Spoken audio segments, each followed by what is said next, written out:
히브리서 9장.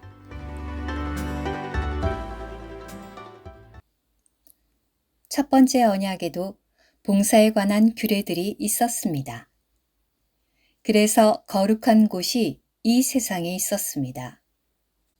한 장막, 곧 첫째 성막이 마련되었는데 그 안에는 등잔대와 상과 진설된 떡이 있었으며 그곳을 성소라고 불렀습니다.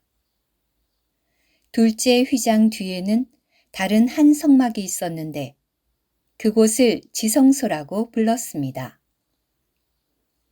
지성소는 금향단과 전체를 금으로 입힌 언약궤를 가지고 있었고 언약궤 안에는 만나를 담은 금항아리와 아론의 쌍난 막대기와 언약의 돌판들이 있었습니다.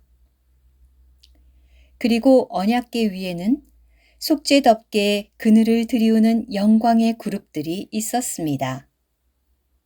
그것들에 관하여 지금은 자세히 말할 때가 아닙니다. 이러한 것들이 이처럼 마련되어 있어서 제사장들이 첫째 성막에 늘 들어가 경배를 드립니다. 그러나 둘째 성막에는 대제사장만이 1년에 한 번씩 혼자 들어가는데 피 없이는 들어가지 않습니다. 그는 자기 자신과 백성이 무지하게 지은 죄들 때문에 이 피를 드리는 것입니다. 이것은 첫째 성막이 여전히 서 있는 동안에는 지성소로 들어가는 길이 아직도 나타나지 않았다는 것을 성령께서 보여주시는 것입니다. 첫째 성막은 현 시대의 모형입니다. 이 성막에 맞추어 드려지는 예물과 희생제물은 경배하는 사람의 양심을 온전하게 할 수 없습니다. 이런 것들은 먹는 것과 마시는 것과 여러 가지 씻는 것에 대한 육체의 규례들일 뿐이며 모든 것이 바르게 될 때까지 주어졌던 것들입니다. 그러나 그리스도께서 이미 이루어진 좋은 일들의 대제사장으로 오셔서 손으로 만들지 않은 곧 이 창조에 속하지 않은 더 크고 더 온전한 장막을 통하여 그리고 염소와 송아지의 피가 아닌 그분 자신의 피를 통하여 한 번만에 영원히 지성소로 들어가시어 영원한 구속을 이루셨습니다. 더러워진 사람들에게 염소와 황소의 피와 암송아지의 재를 뿌려도 그 육체를 깨끗하게 하여 거룩하게 하는데 더욱이 영원하신 영을 통하여 흠이 없는 자신을 하나님께 드리신 그리스도의 피는 살아계신 하나님을 섬기게 하기 위하여 죽은 행실에서 벗어나도록 우리의 양심을 얼마나 정결하게 하겠습니까? 이러므로 그분은 새 언약의 중보자가 되셨습니다. 그것은 첫 번째 언약 아래서 행한 위법들에서 사람들을 구속하시려고 죽으심으로써 부름받은 사람들이 영원한 유업의 약속을 받도록 하기 위한 것이었습니다. 유언이 있는 곳에는 유언을 한 사람의 죽음이 반드시 확증되어야 합니다. 왜냐하면 유언은 그 사람이 죽었을 때에 확실해지는 것이며 그가 살아있을 때에는 결코 효력이 없기 때문입니다. 그러므로 첫 번째 언약도 피 없이 시작된 것이 아닙니다.